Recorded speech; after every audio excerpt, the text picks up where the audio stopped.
let me talk about some of the issues. One is North Korea. And you say that you, as president, would be willing to launch a preemptive strike against North Korea's nuclear capability. First, I'd negotiate. I would negotiate like crazy, and I'd make sure that we tried to get the best deal possible.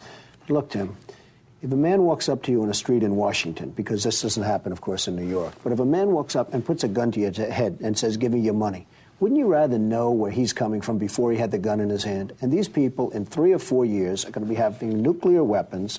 They're going to have those weapons pointed all over the world, and specifically at the United States.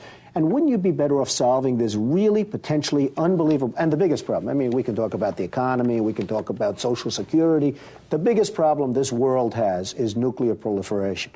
And we have a country out there, North Korea, which is sort of wacko, which is not a bunch of dummies, and they are going out and they are developing nuclear weapons. And they're not doing it because they're having fun doing it, they're doing it for a reason. And wouldn't it be good to sit down and really negotiate something, and ideally negotiate? Now, if that negotiation doesn't work, you better solve the problem now than solve it later, Tim. And you know it, and every politician knows it, and nobody wants to talk about it. Jimmy Carter, who I really like, and he went over there, it was so soft. These people are laughing at us.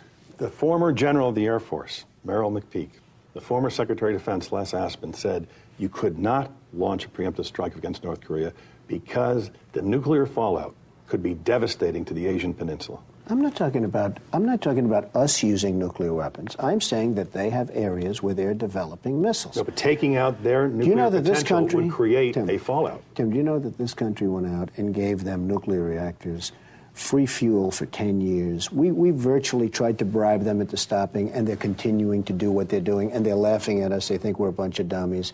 I'm saying that we have to do something to stop. But if the military told you, Mr. Trump, we can't do this. You give me 2 names. You're giving me 2 names. I don't know.